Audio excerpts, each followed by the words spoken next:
दोस्तों, आज की कहानी है सास ने कहा बहू से अपने पापा से प्रॉपर्टी के पेपर लेकर आओ। बहू, वो प्रॉपर्टी तुम्हारी है ना कि तुम्हारे माता पिता की? चुपचाप कल अपने मायके जाओ और उनसे कहो कि उस जमीन के पेपर तुम्हें दे दे। बस बहुत हुआ, इसके आगे हमें कुछ नहीं सुनना है। मालती जी अपनी बहू नव्या को आदेश देते हुए बोली, मम्मी जी कैसी बात कर रही हैं आप? मम्मी, पापा ने वो प्रॉपर्टी मेरी शादी से पहले या यूँ कहें कि मेरे बचपन में खरीदी थी। कई माता पिता अपने बच्चों के नाम से भी प्रॉपर्टी खरीदते हैं। वो एक तरह से उनकी सेविंग होती है। इसका मतलब ये तो नहीं कि प्रॉपर्टी पर हमारा हक हो जाएगा। नव्या ने कहा, हमने तो कभी नहीं सुना ऐसा कोई कानून। अरे, प्रॉपर्टी जिसके नाम से खरीदी गई है वो तो उसी की होती है। उसके हिसाब से तो वो जमीन तुम्हारी ही है। मालती जी ने जवाब दिया, मम्मी जी, ये मांग करना अच्छी बात नहीं है। आप बहुत गलत कह रही हैं। नव्या ने कहा, नव्या, तुम मम्मी से कैसे बात किए जा रही हो? तुम्हें एक बार में समझ नहीं आता क्या? जब वो प्रॉपर्टी तुम्हारे नाम पर है तो उस पर तुम्हारा ही हक होगा ना। ऐसे कैसे तुम्हारे माता पिता उसे बेचने को तैयार हो रहे हैं? अब की बार नव्या का पति सुधीर बोला, सुधीर, तुम तो पढ़े लिखे समझदार हो, कैसी बातें कर रहे हो तुम? और अपने मम्मी पापा से जाकर कैसे कहूँ कि मुझे जमीन के पेपर दे दो, जबकि उसे खरीदने में मेरा तो कोई योगदान ही नहीं है। नव्या ने कहा, हम तुमसे कोई गलत चीज लाने की बात नहीं कर रहे हैं। हम तुमसे वही चीज लाने के लिए कह रहे हैं जो तुम्हारी अपनी है, और तुम्हारी प्रॉपर्टी को बेचकर वो पैसा लोग इस्तेमाल करना चाह रहे हैं। यह तो गलत है ना। कैसे माता पिता हैं तुम्हारे, बेटी का पैसा खाना चाहते हैं? मालती जी फिर बोली, नव्या, अगर तुमसे नहीं बोलते बनता तो कल मैं खुद चलूंगी तुम्हारे साथ। मैं ही कल तुम्हारे पापा मम्मी से बात कर लूंगी। बस बात यहीं खत्म करो। सुधीर ने यह कहकर बात को खत्म कर दिया और दोनों माँ बेटे उठकर अपने अपने कमरे में गए। नव्या वहीं हॉल में सोफे पर बैठ गई। उसे समझ ही नहीं आ रहा था कि कैसे अपने ससुराल वालों को समझाए। नव्या की 4 साल पहले सुधीर के साथ शादी हुई थी। घर में सासू माँ मालती जी, पति सुधीर और उसका एक छोटी बहन नेहा थी, जिसकी अभी पिछले साल की ही शादी की थी, और साथ ही उनकी एक 3 साल की बेटी प्रियांशी थी। सब कुछ सही चल रहा था, कोई परेशानी नहीं थी। लेकिन पिछले महीने उनके मायके में पापा और भाई को पार्टनर के धोखे के कारण बिजनेस में काफी बड़ा लॉस उठाना पड़ा था, जिसके कारण पैसों की बड़ी समस्या आ गई। उन्हें कुछ समझ नहीं आ रहा था। आखिर उन्हें भी पैसों की भरपाई करनी थी। कर्जदार तो सिर पर आकर खड़े हो रहे थे। वो कहाँ रुके रहते थे, उल्टा पैसा ना चुकाने पर पुलिस में जाने की धमकी दे रहे थे। तभी उन्हें याद आया कि जब नव्या 5 साल की थी तब उन्होंने नव्या के नाम से एक प्लॉट खरीदा था, ये सोचकर कि एक छोटी सी सेविंग हो जाएगी और वो भविष्य में काम में आएगा। उन्होंने कभी भी उस प्लॉट के बारे में नव्या उसके भाई के सामने जिक्र भी नहीं किया था। इस बारे में सिर्फ उन्हें और उनकी पत्नी को ही पता था। जब उसके पापा ने प्लॉट की कीमत के बारे में पता किया तो पता चला कि इतने सालों बाद उनकी अच्छी खासी कीमत हो चुकी थी, जिससे उनका सारा कर्ज चुक जाता। इसीलिए अभी 2 दिन पहले उन्होंने नव्या को फोन लगाया था और उन्होंने बताया कि उन्हें एक जमीन बेचनी है जिस पर नव्या के सिग्नेचर होने हैं, क्योंकि वो जमीन उन्होंने उसके नाम से खरीदी थी। जैसे ही सुधीर और मालती जी को ये बात पता चली कि नव्या के नाम पर एक प्लॉट है, बस तब से सुधीर और मालती जी एक ही बात की जिद लेकर बैठे हुए थे कि वो प्लॉट तो नव्या के नाम पर है, उसका मालिकाना हक नव्या के नाम पर है, तो ऐसे कैसे उसके पापा उस प्लॉट को बेचने की कोशिश कर सकते हैं। तब से घर में टेंशन का माहौल है।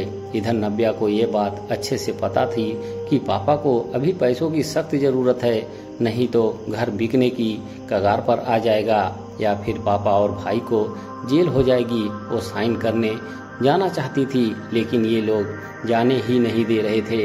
इन 2 दिनों में घर में कई बार बहस हो चुकी थी, पर नतीजा कुछ भी नहीं निकला था। जब तीसरे दिन भी नव्या नहीं पहुंची तो उसके पापा खुद ही उसे साइन लेने उसके घर आ गए। उसे घर पर देखकर मालती जी की भौवें तन गई। उन्होंने उसी समय सुधीर को भी फोन करके बुला लिया। जब तक सुधीर घर नहीं आया, मालती जी ने नव्या को उसके पापा के सामने आने तक नहीं दिया।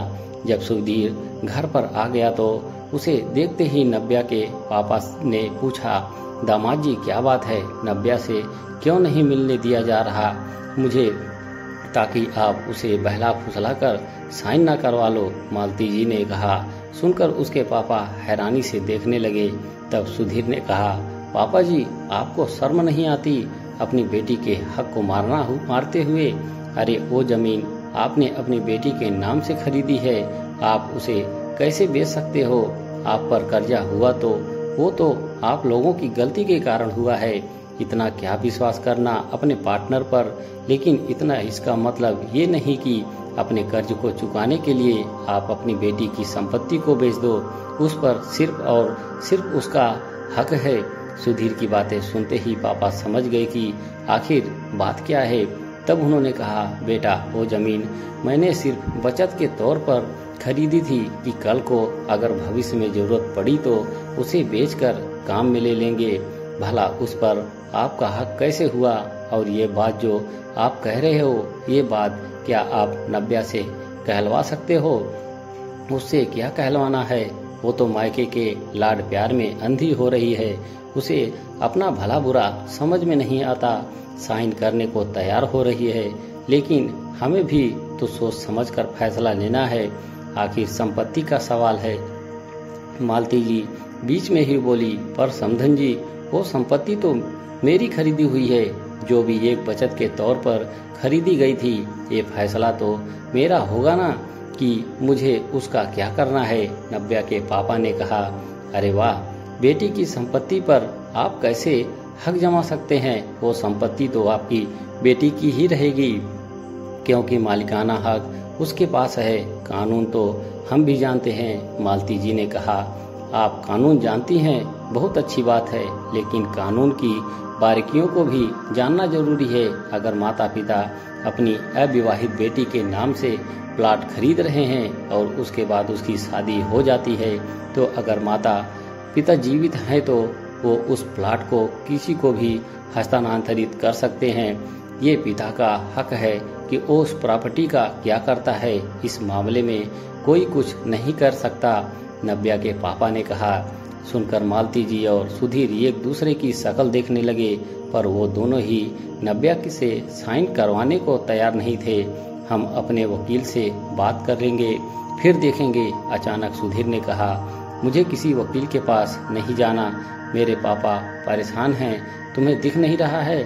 और रही बात उस प्रॉपर्टी की, तो ये लो चलो पापा, ये कह कर दिया और तुम्हें सिग्नेचर करने आता है। तुम्हारे नाम पर एक जमीन थी, अगर वो बिना बोले ही भी डिसीजन ले लेते तो कुछ नहीं कर सकते थे। मैं साइन कर रही हूँ बस। नव्या ने कहा, बहू तू हमारी मर्जी के खिलाफ जा रही है। मालती जी ने नव्या को डराने की कोशिश की, पर नव्या ने फिर भी साइन ही कर दिए। कुछ दिन तक वो लोग नव्या से मुंह फुलाकर रहे, ना तो उससे ढंग से बात करते थे, ना ही कुछ और। जब सुधीर ने अपने वकील से इस बारे में कंसल्ट किया तो उसे पता चला कि नव्या के पापा सही कह रहे थे, इसीलिए अब वो ज्यादा कुछ बोल नहीं रहे थे, पर फिर भी मुंह फुलाए ही रहे, क्योंकि नव्या ने उनकी बात जो नहीं सुनी थी, और ना ही अब नव्या के मायके वालों से पहले जैसा रिश्ता रहा। दोस्तों, इस कहानी से आप सभी की क्या क्या राय है, कमेंट बॉक्स में जरूर लिखें। धन्यवाद।